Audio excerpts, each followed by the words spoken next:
Hello everyone, আসসালামু আলাইকুম। আশা করছি আপনারা সবাই অনেক ভালো আছেন। আলহামদুলিল্লাহ, আল্লাহর রহমতে এবং আপনাদের দুয়ায় আমরাও ভালো আছি। আগামীকাল থেকে আমার মেয়েটার পরীক্ষা শুরু হয়ে যাবে। আজকে স্কুলে যাওয়া হলো না, তাকে সকালবেলা ঘুম থেকে উঠিয়েছিলাম, কিন্তু সে আবারও ঘুমিয়ে পড়েছে। তাই ভাবলাম থাক, আজকে আর স্কুলে যাওয়ার প্রয়োজন নেই। সকাল থেকে আর কোনো ভিডিও করা হয়নি। দুপুরবেলা দুজনকে গোসল করিয়ে দিয়েছি, এখন তাদেরকে তাদের খাবার খেতে দিয়ে দেব। আমার মেয়েটাকে ফ্রিজ থেকে বিরিয়ানি বের করে সেটা গরম করে দিয়েছি, সে এখন বসে বসে খাবে। আমি চলে গেলাম ছাদে। সকালবেলা ছাদে শক্ত রোদ দিয়েছিলাম, এটা আমি ডিপ ফ্রিজে রেখে দিয়েছিলাম, সেটা বের করে তারপর প্লেটে রোদে দিয়েছি। আজকে সকালবেলা অনেক রোদ উঠেছিল, কিন্তু এখন আবার রোদটা চলে গেল, আকাশটাও অনেকটা মেঘলা মেঘলা হয়ে যাচ্ছে। আর এই যে আমার ছেলেটাকে আমি ঘুম পাড়িয়ে দিয়েছি। ছাদে কিছু কাপড় ছিল, সেগুলোকে এনে ভাঁজ করে রেখেছি, আর কিছু কাপড় বারান্দায় শুকাতে দিয়েছি। সাদা কাপড়গুলো ছাদে দিইনি। এখন আমি আমার দুপুরের খাবারটা খেয়ে নিলাম। আজকে তেমন কিছু রান্না করিনি, আজকে ছিল আমড়া দিয়ে ডাল আর ডিম ভেজেছিলাম, আর ছিল ফুলকপি আর আলুর ভাজি।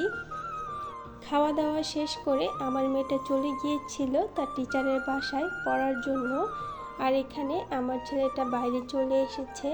সে ঘুমাচ্ছিল আর হঠাৎ করে কারেন্ট চলে গিয়েছিল, তাই সে ঘুম থেকে উঠে পড়েছে। তাকে নিয়ে বাইরে চলে আসলাম। বাইরে আরও বাচ্চা ছিল, তাদের সাথে খেলা করানোর জন্য। বাইরে এসেও শান্তি নেই, বাইরে আসার পর তাকে মশাই কামড়াচ্ছিল, তাই সে তার হাতটা শুধু আমাকে দেখাচ্ছিল। তাকে নিয়ে এখন ভাবলাম ঘরে চলে যাব, কিন্তু সে ঘরে যেতে চাচ্ছিল না। তারপরও তাকে নিয়ে ঘরে চলে গেলাম। আর সে যে জুতাটা পরেছিল সেটা দিয়ে তার পায়ে নাকি সে ব্যথা পাচ্ছিল, আমাকে বারবার বলছিল। আর এই যে গেটটা দেখা যাচ্ছে, এটাই হচ্ছে সেই গেট যেটা ভেঙে আমার ছেলেটাকে ফ্ল্যাট থেকে বের করতে হয়েছিল। এই গেটটা আমাদের এখানেই রেখে দেওয়া হয়েছে। সে রুমে গিয়ে তার জুতাটা চেঞ্জ করবে, অন্য আরেকটা জুতা পরবে, তার এই জুতাটা ভালো লাগছিল না। আর আমি ছাদে চলে আসলাম, আবার একটু রোদ দেখা যাচ্ছে, আর এখান থেকে একটা ঘাস মানে ফুলের মতোই দেখা যাচ্ছিল। এটা আমি আমার ছেলের হাতে দিলাম, কিন্তু সে রাগ করে পানিতে ফেলে দিয়েছে, তার ভালো লাগছিল না। এই যে ঘরে আসার পর কারেন্ট চলে এসেছে, ফ্যানটা অন করে দিয়েছি, আর আমার ছেলেটা বসে জুতা খুলছিল। সে জুতা খুলে অন্য আরেকটা জুতা আমার কাছে চাচ্ছিল।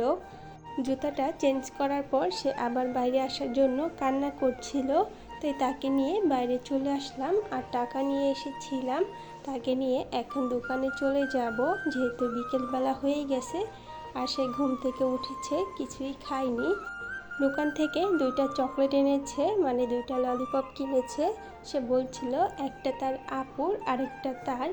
এখানে তাকে নিয়ে একটু বসলাম, যেহেতু সে ঘরে যেতে চাচ্ছিল না, তাই সে আমাকে দেখাচ্ছিল এটা চকলেট, এটা আপুর, আর তার হাতেরটা তার। তার বোন তাকে রেখে কোথাও গেলে সে তার বোনের জন্য অনেক কান্নাকাটি করে। সে বারবার আমাকে জিজ্ঞেস করছিল আপু কোথায়, আপু কোথায়। আমি তাকে বলছিলাম আপু পড়তে গেছে। সে তার নিজের চকলেটটা খেয়ে আরেকটা চকলেট তার বোনের জন্য রেখে দিছে, তার বোন পড়ে এসে তারপর সেটা খাবে। সন্ধ্যার দিক দিয়ে ফ্রিজ থেকে মুরগি ভিজিয়ে রেখেছিলাম, কিন্তু সেটা বরফ এখনও খোলে নাই, তাই ভাবলাম বাচ্চাদেরকে আলু ভেজে দেই। তারা দুজনই এই আলু ভাজাটা খেতে অনেক পছন্দ করে, তাদেরকে আমি আলু ভেজে দিলাম। এই আলু ভাজাটা সস দিয়ে খেতে আমার মেয়েটা অনেক পছন্দ করে, যেহেতু ঘরে সস নেই, তাই তার মন খারাপ ছিল, সে সসের কথা জিজ্ঞেস করছিল। মুরগির বরফটা খুলে যাওয়ার পর তাদেরকে আমি সন্ধ্যার দিক দিয়ে মুরগি ভেজে দিয়েছিলাম, এখন তারা এটা খাবে। আজকের ভিডিওটা ছিল এই পর্যন্তই, সবাই ভালো থাকবেন, আল্লাহ হাফেজ।